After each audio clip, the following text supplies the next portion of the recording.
नमस्कार। प्रारब्ध के सभी दर्शकों का एक और वीडियो चर्चा में स्वागत है। आपने थंबनेल के जरिए आज के चर्चा का विषय देख लिया होगा। हम आज एक उपन्यास पर चर्चा करने के लिए आप सबके बीच में हैं। स्क्रीन के दूसरे हिस्से पे आप जिन्हें देख रहे हैं, आप हैं उस उपन्यास जिस पे आज हम चर्चा कर रहे हैं, नेहा की लव स्टोरी की लेखिका सोनाली मिश्रा जी। सोनाली जी, आपका बहुत बहुत स्वागत है। नमस्कार। नमस्कार सर, कैसे हैं? बिल्कुल, धन्यवाद। सोनाली जी, देखिए, अपने लेखन या अपने रचनाओं में सच को उजागर करने का साहस, सच को लिख देने की हिम्मत, ये बड़ा असाध्य काम होता है और बहुत कम रचनाकारों में ऐसी हिम्मत देखी जा सकती है। खासतौर से जब आप हिंदी लेखन की बात करते हैं और उसमें भी महिला कलमकार यानी स्त्री रचनाकारों की बात करते हैं, तो फिर ये मामला तो बिल्कुल अति दुर्लभ जैसा हो जाता है, जिसको आप रेयर ऑफ रेयरेस्ट कह सकते हैं। सिर्फ इतना ही नहीं कि सच को सच लिख देना, बल्कि हिंदी खेमे में जिस तरीके से खेमेबाजी रही है हिंदी लेखन के क्षेत्र में, वरिष्ठ कनिष्ठ यानी जूनियर सीनियर, समालोचना के नाम पर केवल और केवल आलोचना भर देना, तो ऐसे तमाम दुराग्रही विमर्श रहे हैं हिंदी लेखन में। और ऐसे में अगर कोई महिला लेखक हिंदी के लेखन क्षेत्र में इस तरह का साहस करती हैं, तो उस साहस का नाम है सोनाली मिश्रा जी। इंडिफेल नेक्स्ट डोर इसकी अनुवादक है। मूलतः आप अनुवादक हैं, पेशे से अनुवादक हैं, अगर ऐसा कहूं। लेखन, स्वतंत्र लेखन और बोलने वाणी की धनी है, अभिव्यक्ति की धनी है। महानायक शिवाजी जैसे चर्चित उपन्यास आपने लिखा है और अब आप लेकर आई हैं नेहा एक love story. Neha ji, sorry, आप देखें ना, आपने चरित्र को ऐसा गढ़ा कि मैंने आपको सोनाली जी के नाम पर नेहा जी झटके में कह दिया। तो ये होता है कि ये एक लेखक की, एक रचनाकार की बहुत बड़ी सफलता होती है कि जब उसका चरित्र उसके ऊपर हावी हो जाए, उसके नाम पर हावी हो जाए। तो ये पहली सफलता, आपको इसकी बधाई ले लीजिए। नेहा एक लव स्टोरी, नेहा एक लव स्टोरी, कथानक क्या है इस पूरे उपन्यास का? ताना बाना क्या है? सर, दरअसल इसका नाम नेहा की लव स्टोरी है, लेकिन नेहा एक लव स्टोरी ये भी हो सकता है। ये आपने बहुत अच्छा बताया कि अगर शायद मेरे पब्लिशर बोलते तो शायद ये भी हम लोग इस एंगल से भी सोच सकते थे, क्योंकि ये वाली जो हमारी कहानी है, नेहा की लव स्टोरी, एक्चुअली नेहा की ही कहानी है, लेकिन ये नेहा के बहाने उस विमर्श की कहानी है जिस विमर्श को हम लोग दरअसल दबा देते हैं, जिस विमर्श को हम लोग, हमारे यहाँ मीडिया में अधिकतर लोग प्यार की आजादी और ये सब ना, ये जो आजादी वाले जो वो होता है, वो थोड़ा सा एक समस्या हो जाती है इन लोगों की। और कई कई बार ऐसा होता है कि लोग ऐसा बोलते हैं कि अच्छा, ये जो आजादी माने लव, नेहा की लव स्टोरी, ये लव स्टोरी है, ये कोई ऐसा प्रेम कहानी नहीं है, क्योंकि प्रेम और लव में मुझे ऐसा लगता है कि बहुत ज्यादा अंतर हो जाता है। वो हम लोग बाद में बात करेंगे। दरअसल मैं थोड़ा अनुवाद की विद्यार्थी रही, मैं अनुवादक भी किया है, तो कहीं तो और मैं चूंकि पूरा का पूरा, शायद आप भी जानते हैं और मेरे बहुत सारे, मेरे लगभग सभी पाठक है वो इस बात को जानते हैं कि मेरा जो बैकग्राउंड है, जो मैं जिनकी मैं पहले साथी रह चुकी हूँ, वो मेरे साथी वही हैं। जब मैंने अपना रिसर्च किया था तो मेरे जो साथी रहे हैं वो वही साथी रहे हैं जिनका आज मैं विरोध करती हूँ। तो मैंने उन लोगों से सीखा कि कैसे विमर्श बनाया जाता है, कैसे अपनी बात कही जाती है। और जब मैं उन लोगों के साथ थी तो कई बार वो लोग बोलते थे कि नहीं, कहानी में ये नहीं डालना है आपको, अगर आपको इस आलोचक की आपको अपनी कहानी पर प्रशंसा चाहिए तो आप इस तरीके से मत लिखिए, आप उस तरीके से मत लिखिए। पहले ये होता था कि वामपंथी विमर्श अब हावी था, अभी जो नव बौद्ध वाला जो विमर्श है वो हावी है। माने पहले जो आलोचक थे वो वामपंथी आलोचक थे, तो वो लोग उस हिसाब से लिखते थे। अभी के जो कुछ एक आलोचक उभर कर आए हैं वो सो कॉल्ड नव बौद्ध उभर कर आए हैं, जिनकी भी मैं बौद्ध की आलोचना नहीं कर रही, जो नव बौद्ध वाली जो पॉलिटिकल क्रीड जो एक उभर कर आई है, जिनका जो पूरा पूरा विमर्श हिंदू विरोधी विमर्श रहता है, तो अब इन लोगों को ऐसा लगता है कि नहीं जी, आलोचना का मतलब आपको अगर कुछ लिखना है तो आपको आलोचकों के संकेतों पर लिखना है। और मैं चूंकि जब अनुवाद का अपना रिसर्च कर रही थी, तो अनुवाद में बहुत सारे सब्जेक्ट्स ऐसे थे कि जैसे translation as a political tool, और political translation, politics of translation, translation of politics. तो ये सारे जैसे जैसे मैं इन सबको पढ़ती गई, जैसे जैसे मैं इन सब चीज को समझती गई, वैसे वैसे मेरे दिमाग में आता गया कि दरअसल जो ट्रांसलेशन है वो एग्जैक्टली क्या क्या हो रहा है, किस किस तरीके से हो रहा है, और किस तरीके से जो लव है, जो प्रेम है, प्रेम को बहुत ही संकुचित करके हम इश्क तक सीमित कर देते हैं। और प्रेम में बहुत सारे फीलिंग होती है, प्रेम में नेह होता है, स्नेह होता है, आप कह लीजिए कि इसमें ममता होती है। तो जो डिफरेंट एस्पेक्ट्स थे, उन सबको डिफरेंट एस्पेक्ट्स को किस तरीके से एक ही मुद्दे पर लाकर सीमित कर दिया, और उस मुद्दे को आपने आजादी का नाम दे दिया, जिसमें कि लड़की का पूरा अस्तित्व ही खो जाता है। तो ये सारी बातें जब मैं इन लोगों के बीच रहती थी, तो बहुत सारे मतलब मेरा जो 6 साल का मेरा जो समय है, बहुत ही ज्यादा जिसे कहते हैं ना मिक्सी में पीसने वाला एक समय रहा है, वो मेरा एक समय रहा है। जब मुझे डिग्री अवार्ड हुई, उसके बाद से मैंने डिसाइड किया कि अब मैं वही लिखूंगी जो मैं लिखना चाहती हूँ। जब तक मैं झूठ क्यों बोलूं, जब तक मुझे डिग्री अवार्ड नहीं हुई थी, तब तक मैं भी फूक फूक कर कदम उठा रही थी, क्योंकि मुझे भी डर लगता था कि अंततः मुझे रहना तो मतलब मुझे रहना तो इन्हीं के बीच में है। और तो ये है रीजन।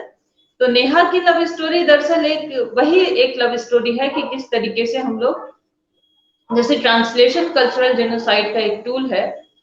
कल्चरल जेनोसाइड मीन्स हमारी पूरी संस्कृति बर्बाद कर देना, संस्कृति की एक पूरी पहचान मिटा देना। और अभी पिछले दिनों मैंने एक लेख भी लिखा था कि ट्रांसलेशन को हम अनुवाद कहना बंद करें, क्योंकि अनुवाद हमारी बहुत लंबी परंपरा है, ट्रांसलेशन इज भाषांतरण। तो किस तरीके से ट्रांसलेशन हमारे साहित्य को बर्बाद कर, साहित्य का कल्चरल जेनोसाइड किया, ऐसे ही ये जो अंतर धार्मिक जो सो कॉल्ड विवाह है आजादी के नाम पर, वो हमारी लड़कियों के माध्यम से हमारी की पूरी हिंदू संस्कृति का कैसे जेनोसाइड कर रहे हैं, ये मैंने उसमें लिखा है। कि लव जिहाद तो बहुत छोटा टर्म है, मैं लव जिहाद को भी नहीं बोलती कुछ भी। Love jihad is nothing but the cultural genocide of Hindus that has been continued from the centuries, और वो कब तक कंटिन्यू रहेगा। बड़ी बात। और आपने जब ये कहा ना कि ट्रांसलेशन अनुवाद नहीं है, दरअसल भावांतरण जब होता है सही मायनों में, तब जाके उसको आप अनुवाद कह सकती हैं, यानी कि भाव का भी अनुवाद हो। यहां पर केवल लिंग्विस्टिक ट्रांसलेशन कर देने का मतलब नहीं है। और यहां जो एक सस्ती समझ है, छोटी समझ है अनुवाद की, मुझे लगता है कि ट्रांसलेशन के नाम पर अपने शब्दों के, छोटे छोटे शब्दों के जरिए ये पूरा एजेंडा घुसेड़ दिया जाता है, जिसका आप संभवतः जिक्र कर दी थी। अच्छा, अब मैं जब नेहा की लव स्टोरी पर बात करता हूं, हिंदी लेखन के तौर पर आपका हमने परिचय दिया, आप जानी जाती हैं। अब एक छोटी सा बड़ा आम सा सवाल, जो किसी भी एक सोशल मीडिया की पोस्ट पे आ सकता है, आप इसे ऐसे ही लें। नेहा की प्रेम कथा, इसकी जगह नेहा की लव स्टोरी क्यों? लव क्यों, प्रेम क्यों नहीं? क्योंकि इसमें एक्चुअली प्रेम हुआ ही नहीं ना। इसमें एक्चुअली प्रेम हुआ ही नहीं। इसमें तो जो नेहा है और नेहा का जो मित्र है, उसके और इस नेहा के बीच में तो प्रेम कभी था ही नहीं। क्योंकि यदि प्रेम होता तो उसका मित्र कभी उसको ये नहीं बोलता तुम अपनी सांस्कृतिक पहचान छोड़कर मेरे पास आ जाओ। अच्छा, जब आप मित्र की बात कर रही हैं, जब उस मित्र चरित्र की बात कर रही हैं, तो वो सुल्तान जो शायर मिजाज का चरित्र है, आप उसकी बात कर रही हैं ना? नहीं, अक्रम है। अच्छा, वो अक्रम है। अच्छा, अक्रम है। जी जी जी जी, कंटिन्यू करें। हाँ, तो दरअसल अगर अकरम जो है वो नेहा से प्रेम करेगा, तो कभी भी वो ये नहीं चाहेगा कि नेहा अपनी पूरी पहचान छोड़कर आ जाए, बल्कि वो उसकी पहचान के साथ अपनी पहचान को आत्मसात करेगा। तो प्रेम, दरअसल प्रेम तब होता है जब दोनों लोग अपनी पहचान भुलाकर एक नई संस्कृति का निर्माण करते हैं। दोनों अपनी अपनी जो पहचान होती है उसको एक दूसरे के भीतर आत्मसात करते हैं और उसके बाद एक नई संस्कृति का निर्माण करते हैं। आप देखिए प्रेम यही तो होता है, और आप क्या कहेंगे इसको, है ना? बिल्कुल बिल्कुल। लेकिन प्रेम में वर्चस्व किसी का नहीं होता, प्रेम में वर्चस्व एक ही का होता है, वो है प्रेम। लेकिन जो लव है, जो इश्क है, वो आपको ये बोलता है कि देखो मैं, तो दरअसल क्या होता है, प्रेम प्रेम कभी भी ऐसा नहीं होता है। लव जो है, लव और इश्क जो है, वो ये बोलते हैं कि आप अपनी जैसे इश्क में बहुत सारे लोग बोलते हैं, अभी वाला जो आप इश्क का फंडा देखिए कि माने लड़की को प्रेशराइज करते हैं कि आप अपनी सांस्कृतिक पहचान छोड़ दीजिए। ये जो सांस्कृतिक पहचान जो छोड़ने वाला मामला है, वही मुझे बहुत परेशान करता है। जैसे कि आप देखिए कि जो निकिता तोमर जो थी, निकिता तोमर का जब मर्डर हुआ था, निकिता तोमर में उस लड़के को इश्क था निकिता तोमर से, जिसके लिए वो उसको किडनैप भी कर ले गया था, और उसके बाद जब निकिता तोमर ने उसकी इश्क की शर्तें नहीं मानी शायद, तो उसने उसको देश दहाड़े उसका खून कर दिया था। ऐसे ऐसे बहुत सारे वो हैं। मैं कभी भी I am not against this inter religion marriage, अगर वो लड़की की सांस्कृतिक पहचान नष्ट नहीं कर रहा है तो। लेकिन अगर लड़की की सांस्कृतिक पहचान को नष्ट किया जा रहा है, तो आप बताइए, तो इसमें प्रेम कहाँ से आ गया?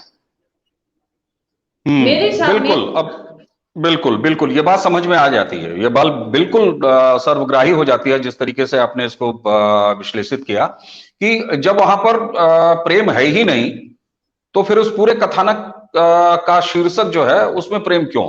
ये बिल्कुल जस्टिफाइड है, जस्टिफाइड है। अच्छा, आपके उपन्यास के कथानक पर बहुत सारी बात कर लें तो ये तो एक लेखक के साथ और उसी के साथ साथ एक प्रकाशक के साथ बड़ा अजीब सा व्यवहार हो जाएगा। लेकिन जिस तरह के कथानक और जिस तरह के पात्रों के माध्यम से आपने समाज के उस समस्या, सांस्कृतिक समस्या को एड्रेस करने का प्रयास किया है, उसके उदाहरण आपके उपन्यास में अगर सुल्तान, विश्वास, ऐसे कैरेक्टर्स और अकरम जैसे नायकों के माध्यम से, चरित्रों के माध्यम से है, तो ऐसा नहीं है कि वो केवल एक काल्पनिक चरित्र है, समाज में देखने को मिल जा रहा है। आपने विश्वास जैसे कैरेक्टर को जब अपने उपन्यास में रखा है, तो ये ऐसा नहीं है, सबको विश्वास है कि ऐसे चरित्र गाहे बगाहे तो क्या इन जनरल आपकी सोसाइटी में आपको दिखते हैं, और खासतौर से तथाकथित खुद को बौद्धिक कहने वाले समाज में तो ऐसे कैरेक्टर खूब दिखते हैं। उसमें सुल्तान जैसा जो है ना, पीछे से बिल्कुल मीठा शरबत की तरह जहर परोसने वाला भी वो शायर होता है ना, जो बड़े सुकोमल और अप्रोच के साथ जो है वो धीरे धीरे धीरे धीरे अपना सांस्कृतिक एजेंडा या अपना मजहबी एजेंडा जो है वो सामने रखता जाता है। तो आइए जरा सा, चूंकि लव जिहाद आपने कहा कि बिल्कुल लव जिहाद जैसी चीज से ऐसा कोई उसका संकुचन कर देना भी उचित नहीं होगा इस पूरे रचना क्रम का, लेकिन इस तरह का सांस्कृतिक आक्रमण अगर है तो है, और उसको आपका ये उपन्यास भी एड्रेस करता है। तो समाज में आखिर क्या वजह है कि नेहा जैसी समझदार लड़की जो चीजों को समझती भी है, आपका चरित्र नेहा हर बात को समझता है पूरे पूरे उपन्यास में, लेकिन उसके बाद भी वह पहले तो फिसल जाता है ना। तो ये क्या वजह है कि ये सब कुछ समझने वाली, आज सोशल मीडिया का दौर है, स्वतंत्र नैरेटिव हर जगह मिल जाते हैं, लड़कियां भी हमारी समझदार हैं, सब कुछ है, लेकिन ये सब होने के बाद भी हर दूसरे तीसरे ऐसी घटनाएं क्यों देखने को मिलती है? क्या आपको क्या लगता है एक रचनाकार के तौर पे? देखिए सर, मैं तो जो बोलती हूँ उसमें फिर लोगों को बहुत बुरा लग जाता है। मेरा अपना पूरा कहना यही है कि 3 चीजें हैं हमारी लड़कियों की बर्बादी के लिए जिम्मेदार। इसमें सबसे इंपॉर्टेंट, सबसे ज्यादा जो इंपॉर्टेंट है वो है हमारी पढ़ाई। आप इसके लिए मुझे कुछ भी बोल सकते हैं, लेकिन हमारा जो एनसीईआरटी का और ये सारा जो सिलेबस है, उस सिलेबस में कक्षा 5 या कक्षा 6 से ही हमारे बच्चों के प्रति, हमारे बच्चों के मन में हमारे धर्म के प्रति निगेटिव फीलिंग्स भरनी शुरू हो जाती है। ठीक है, जो धार्मिक कुरीतियां हैं उनके ऊपर फोकस न करके धर्म के ऊपर फोकस कर दिया जाता है। आपको इस चीज को, और आप बच्चे के दिमाग के हिसाब से आपको सोचना पड़ेगा।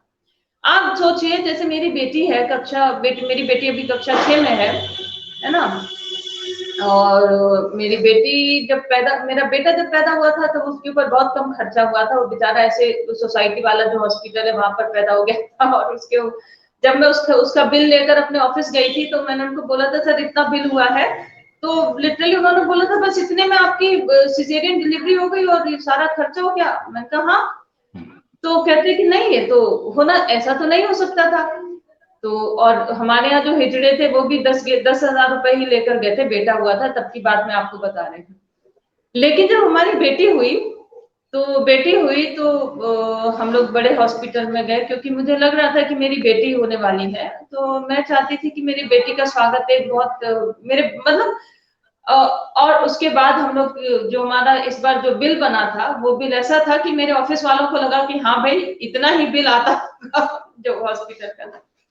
और हिजड़े भी हम लोगों से बहुत ज्यादा पैसे लेकर गए थे एज कम्पेयर टू माई सन। तो मतलब मैं आपको बता रही हूँ कि एक ऐसे वातावरण में पली जो हमारी बेटी है, एकदम जिसे कहते हैं कि बेटा जिसे पता ही नहीं है कि भेदभाव नाम की चीज होती क्या है। आप समझिए इस चीज को, उसे पता नहीं कि भेदभाव नाम की चीज क्या होती है। और अभी इसकी उम्र 11 साल है और एकदम से अचानक से मेरे पास आकर बोलती है कि माँ आपको पता है कि बहुत ज्यादा ना भेदभाव होता है। मैंने कहा भेदभाव? मैंने कहा ये कहाँ से तुमने सुना? कहती नहीं, वो मैडम बता रही थी कि पहले के जमाने में होता था ऐसा। तो मैंने उसको बोला, मैंने कहा पहले के जमाने में चलो होता था, लेकिन अभी डिड यू फील? तो बोली, कह रही नहीं मुझे आपसे तो फील नहीं होता, लेकिन मैं एज ए सोसाइटी फील करती हूँ। 11 साल की बच्ची, आप सोचिए 11 साल की बच्ची, उसको कुछ नहीं पता इस समय क्या हो रहा है क्या नहीं। तो उसके मन में पूरी सोसाइटी के खिलाफ जहर कौन भर रहा? वो भी पूरी सोसाइटी नहीं, केवल हिंदू सोसाइटी। क्योंकि आपने मुस्लिम सोसाइटी को तो सिलेबस में आप लाए नहीं ना। मेरा पूरा झगड़ा इसी बात को लेकर होता है कि हमारी बच्चियों के दिमाग से शत्रुबोध कौन समाप्त कर रहा है। हमारी बच्चियों के दिमाग से जो शत्रुबोध की ये आपका शत्रु है, ये वाली जो आपकी संस्कृति है।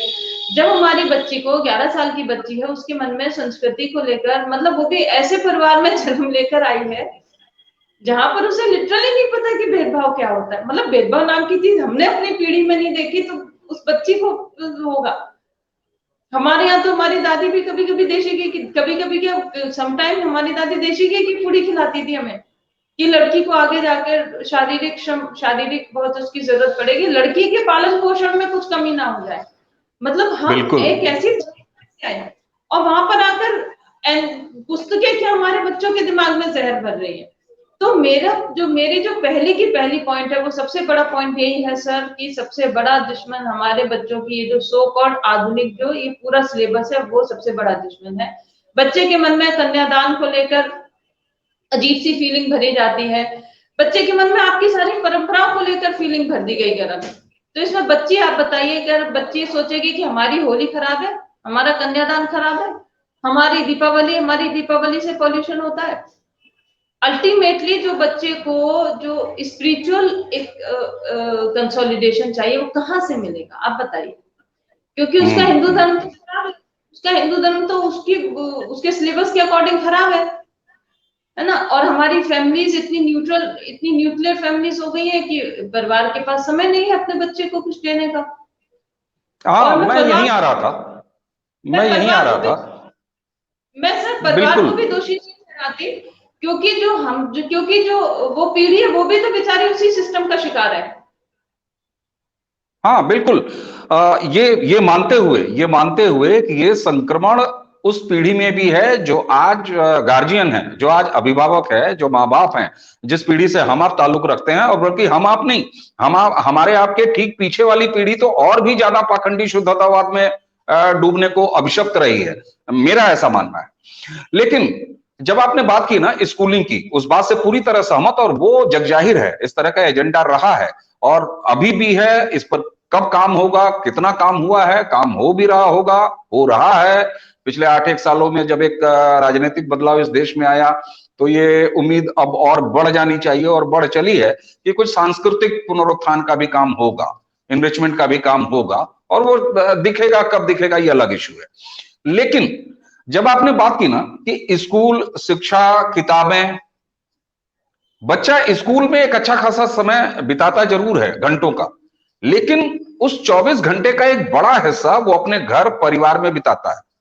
तो संस्कार देने का, सोच समझ देने की जिम्मेदारी, ये संस्कार देने का जो एक नैतिक जिम्मेदारी और पारिवारिक जिम्मेदारी है, वो परिवार, माँ, पिता, हालांकि संयुक्त परिवारों का अब चलन मजबूरी में कहिए या चाहे अनचाहे जैसे भी कहिए कम होता जा रहा है।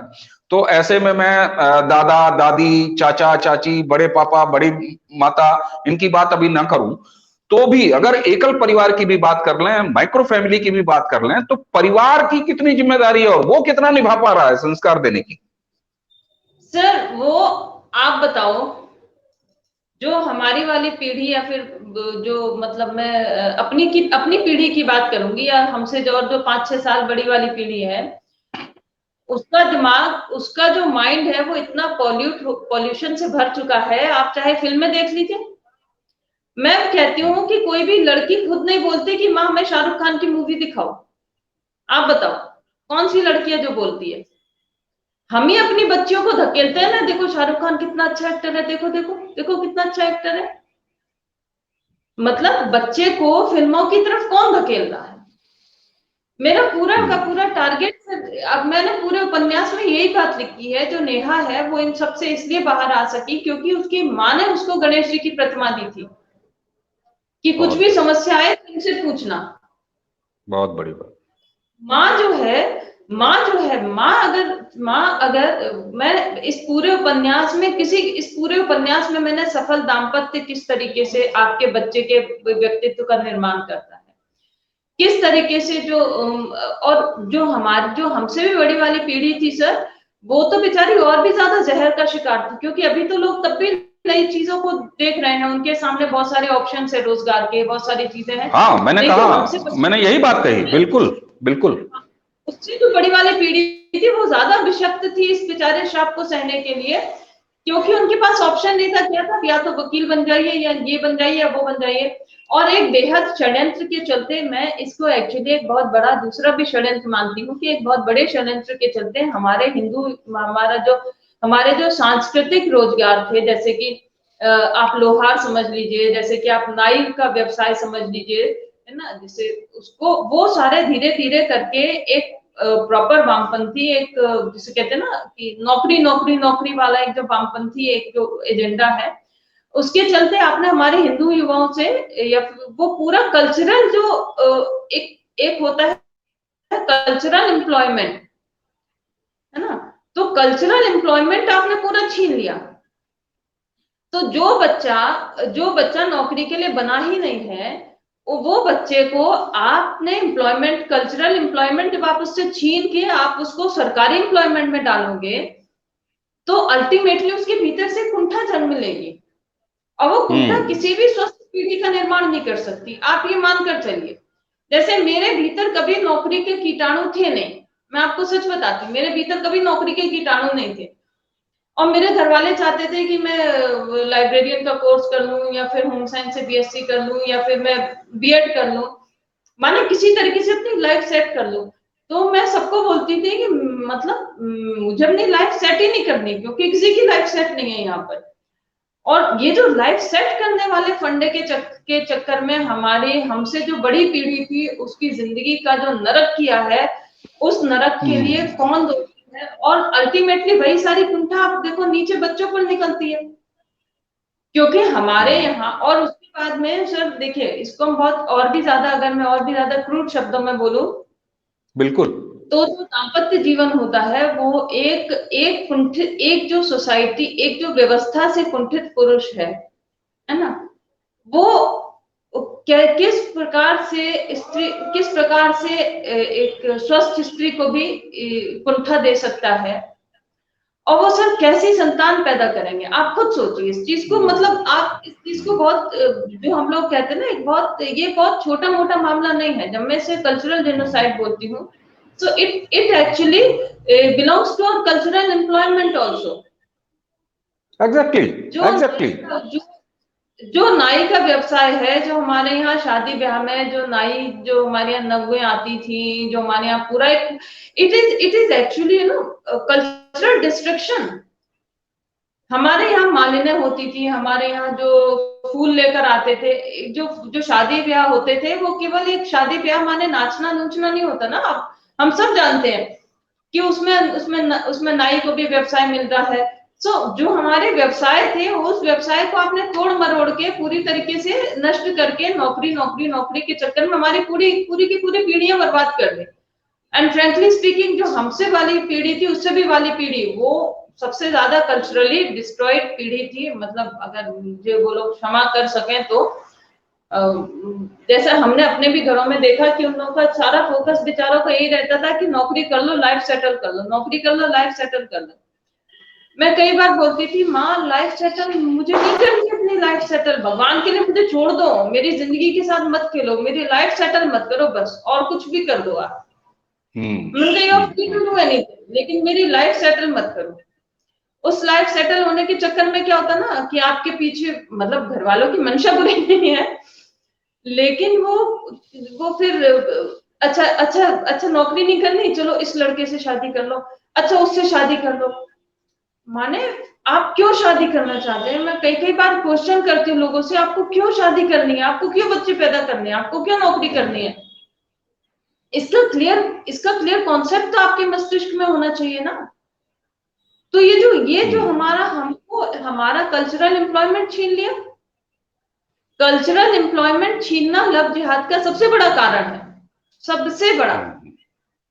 क्योंकि जब हमारी जो पीढ़ी है वो अपने आप में सिर्फ संतुष्ट नहीं है, तो वो लड़कियों को कहां से संतुष्टि दे पाएगी? आप इस चीज को हम लोग एक बहुत नॉर्मल तरीके से बोल देते हैं कि देखो वो किसी फल वाले से उसका इश्क हो गया, किसी इससे इश्क हो गया। तो आप मतलब फल वाले का रोजगार क्या कोई रोजगार नहीं है? आपने अपने हाथ से पूरी एक सप्लाई चेन जाने दी, आपने अपने हाथ से पूरी एक कल्चरल एम्प्लॉयमेंट की चेन चली जाने दी। बिल्कुल। केवल और जब आपने बड़े अद्भुत तरीके से आपने इस एक जो बड़ी समस्या है उसकी प्रस्तावना जब रखी ना, ये जो हमारे संस्कार, हमारी जो संस्कृति है, लोक संस्कृति हो चाहे हमारी, उसमें धर्म भी, हमारे भाई लोक संस्कृति कहाँ है? लोक संस्कृति की बात जब भी आएगी तो धर्म उसमें निहित होता है। जी। तो ऐसे में आप अगर हमारे संस्कार गीतों की ही बात कर लें, चाहे ऋतु गीतों की ही बात कर लें, तो आप अगर ऋतु गीत की बात करेंगे जिसमें सावन में कजरी है, अगर सावन में हो रहा है तो उसके साथ एक पूरा संस्कार जुड़ा हुआ होता था। हमारे साथ अगर कृषि गीतों की बात करें तो निराई गुड़ाई, धान की रोपाई के समय के गीत, उसमें एक पूरा संस्कार जुड़ा होता है। अब आप आ जाइए संस्कार गीतों में, तो गर्भधारण से पहले ही बहुत सारे लोगों को जान के, जो छोटे बच्चे उनको जान के अजीब लगेगा कि अगर हम ये कहें कि साहब हमारे यहाँ तो संस्कार गीत गर्भधारण के पहले से ही शुरू हो जाते हैं, सोहर से नहीं शुरू होता हमारा लोक संस्कृति के गीत, गर्भधारण के समय ही ऐसे तमाम चीजें हैं जिसमें वो ताना बाना बुना जाता है कि कैसा बच्चा होगा, फिर क्या करेंगे हम, कैसा करेंगे। ऐसा नहीं है कि जब बच्चा पैदा हो गया, मिठाई बढ़ गई, तब जाके सोहर होता है, ऐसा नहीं है। और गर्भधारण से के पहले से लेके वो संस्कार गीतों की जो परंपरा हमारी लोक संस्कृति में, हमारी भारतीय संस्कृति में शुरू होती है, वो व्यक्ति के अंतिम यात्रा तक जारी रहती है। एक भी ऐसा जीवन का पड़ाव नहीं है, जीवन का संस्कार नहीं है जिससे जुड़े हुए हमारे लोक में संस्कार गीत ना हो। और जब आपने बात की विवाह संस्कार की, जिसमें आपने बात की जो हमारे परंपरागत हमारा स्किल है, आज स्किल डेवलपमेंट की दुनिया की बात होती है, और ये तब बात होती है जब हमने अपने सारे स्किल डेवलपमेंट को जो सामाजिक मान्यता दी हुई थी, आवश्यकता बनाया हुआ था, विवाह में नाई, आपने बोला विवाह संस्कार में नाई, कहार, उनसे जुड़े हुए व्यवसाय, नाई से जुड़े हुए व्यवसाय, बढ़ई और लकड़ी काश्तकारी से जुड़े हुए व्यवसाय, अब इन सारी चीजों को छोड़ के नौकरी के नाम पर अब हमारे हाथ में रह क्या गया है? एटीएम का गार्ड, बीए की डिग्री, एटीएम का गार्ड। यहां तक कि आप चिंता जो आपने व्यक्त की, बिल्कुल मेरी भी बात उसमें शामिल है। अच्छा, अब एक अच्छे खासे करीब 30 मिनट की चर्चा हो गई है, और आप जानती हैं कि ओटीटी प्लेटफॉर्म का भी एक दायरा होता है, बहुत लंबा परोस दीजिए तो फिर वो अपच करता है, तो हमें इससे भी बचना है। अब हम चर्चा को कंक्लूड करने की तरफ अगर आए अगले कुछ मिनट में, 5-7 मिनट में, तो नेहा की लव स्टोरी, उसके जरिए आपने ऐसी चीज दी जो सुपाच्य होते हुए एक गंभीर समस्या को बड़े अच्छे और रोचक ढंग से पाठकों के सामने रखती है।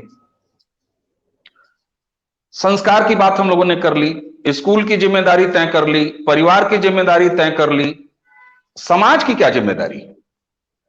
क्योंकि सोशल मीडिया का दौर है, आज हर व्यक्ति एक चलता फिरता अखबार है, जहां वो संपादक से लेकर हाकर तक खुद होता है, टाइपिस्ट भी खुद होता है। तो ऐसे में समाज की जिम्मेदारी, इस पर क्या आपका टेक है, क्या कहेंगे आप? सर, समाज की जिम्मेदारी तो मुझे ऐसा लगता है कि पहले तो हमें तो दोबारा से समाज का ही निर्माण करना पड़ेगा। मुझे तो संभव ऐसे लगता है कि समाज जो है वो इस सिस्टम ने रहने नहीं दिया है। हम कौन से समाज की बात कर रहे हैं? आप कहीं पर भी आप अगर चले जाइए, जो हमारे जो आजकल ये जो फ्लैट सिस्टम वगैरह हो गया है, अगर हम इसी के हिसाब से समाज का निर्माण करना चाहते हैं या किसके हिसाब से समाज का निर्माण करना चाहते हैं, सबसे पहले तो यही डिसाइड करना पड़ेगा। और और हर समाज की सबसे बड़ी जिम्मेदारी ये है कि वो अपने आने वाली पीढ़ी की चिंता करे, क्योंकि हमारी पीढ़ी में अगर हमारे संस्कार नहीं बचेंगे तो हम तो कहीं नहीं रहेंगे, कहीं पर भी। तो फिर तो हम लोग अभिशप्त आत्माएं बन जाएंगे, क्योंकि आज से 4 पीढ़ी बाद अगर हमारा कोई श्राद्ध करने वाला नहीं होगा तो। और ये सो कॉल्ड, मुझे ऐसा लगता है कि समाज का सबसे बड़ा उत्तरदायित्व जो है वो ये हमारी जो परंपराएं हैं, है ना, उनमें से कुरीतियों को अलग करे, है ना कि पूरे का पूरा जो हमारा धर्म है उसके ऊपर अटैक करने वालों को अभिव्यक्ति की स्वतंत्रता करे। सबसे बड़ी एक बात यह है, सबको पहचानना पड़ेगा कि अभिव्यक्ति की स्वतंत्रता आपकी कहाँ तक है, और आपको कम से कम ये सीमित करनी पड़ेगी। और कभी हम लोग बैठे तो ये जो सो कॉल्ड जो ऑल्टरनेटिव विमर्श होता है, हम लोग कभी आप बैठे तो ऑल्टरनेटिव विमर्श के ऊपर भी बात करेंगे कि ऑल्टरनेटिव विमर्श ने हमारा जो लड़कियों को किस तरीके से उधर की तरफ पूरा का पूरा धकेल करके तश्तरी में परोस के रखा है। तो ये जो ऑल्टरनेटिव विमर्श है उसकी भूमिका जो है वो सीमित करने का उत्तरदायित्व समाज का है, ऐसा मुझे लगता है। बाकी तो समाज की बहुत बड़ी भूमिका है। बिल्कुल, समाज की बहुत बड़ी भूमिका है, उसमें हम आप जैसे लोगों का गिलहरी प्रयास क्या है, क्या हो सकता है, कितना हम आप जैसे लोग भी एक समाज के सरोकारी के तौर पर, एक माता पिता के तौर पर, एक अभिभावक के तौर पर, समाज के एक छोटे अंग के तौर पर कितना इसको कर पा रहे हैं, कैसे और बेहतर तरीके से कर पाएंगे, क्या कमियां हैं जिनको निकालना है, इस पर बहुत बात होगी। और आज तो आपके नेहा एक लव स्टोरी के कोई जरिए आपसे एक विमर्श की शुरुआत हुई है, और मुझे उम्मीद है, मुझे पूरा भरोसा है कि अलग अलग विषयों पर, और जिस दक्काकी से, मैं दक्काकी शब्द इस्तेमाल कर रहा हूं, जिस दक्काकी से आप विषयों को रखती हैं, और सिर्फ रखती नहीं है, आप सोशल मीडिया पे हैं, मैं आपको फॉलो करता रहता हूं, मैं भी सोशल मीडिया पे हूं, जिस तरीके से आप जिम्मेदारी लेकर समझाने का प्रयास करती हैं और पूरे अधिकार के साथ समझाने का प्रयास करती हैं, आज के सनसनी भरे ब्रेकिंग के माहौल में कुछ लोगों को ये बुरा लग सकता है, पहले प्रयास में, पहली नजर में ये बात थोड़ी सी चुभ सकती है कि आप कौन होती हैं समझाने वाली, लेकिन नहीं, हम आप हैं समझाने वाले। अगर हम आप समझने वाले हैं तो हम आप समझाने वाले भी हैं। तो ये आपका जो कहते हैं ना, आपका एक बड़ा, मैं आपको सोशल मीडिया पर लगातार फॉलो करता हूं, आपकी एक दो टर्मिनोलॉजीज वो बड़ी महत्वपूर्ण है। ये जो छोटे छोटे चूरन होते हैं ना, शब्दों के, बिंबों के, प्रतीकों के, मुहावरों के, आपका वो डीडी लोक्स, आपका जो वो डीडी लोक्स है, आप बार बार उसका इस्तेमाल करती हैं और वो गहरे बैठती है। मैं गिरोह शब्द का इस्तेमाल करता हूं। पिछले 10-1 सालों से सोशल मीडिया में गिरोह शब्द का इस्तेमाल करते करते करते आज एक ऐसा समय आ गया है कि जब हम गिरोह लिखते हैं तो लोग समझ जाते हैं कि किस गिरोहों की बात कर रही हैं।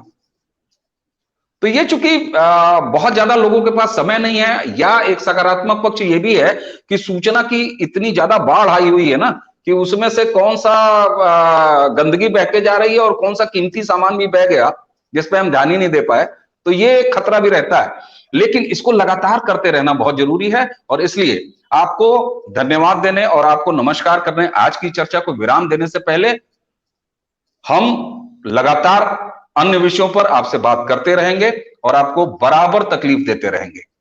इसी के साथ धन्यवाद। आज की इस चर्चा के समापन से पहले जिस विषय पर आपसे बात हो रही थी, आपकी उपन्यास नेहा एक लव स्टोरी, दर्शकों के लिए बता दें गरुड़ प्रकाशन गुरुग्राम से प्रकाशित है ये किताब, ये उपन्यास, और 220 पन्नों का ये उपन्यास है जिसकी कीमत, जिसका मूल्य है 299 रुपया।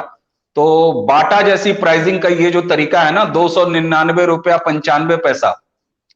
सर ये छूट मिल रही है इस समय अमेज़न पर भी छूट है इस पर, और इस समय इस पर मैंने फोटो भी दिखा दी है ना, अपने आपके दर्शकों के लिए मैंने फोटो भी दिखा दी है।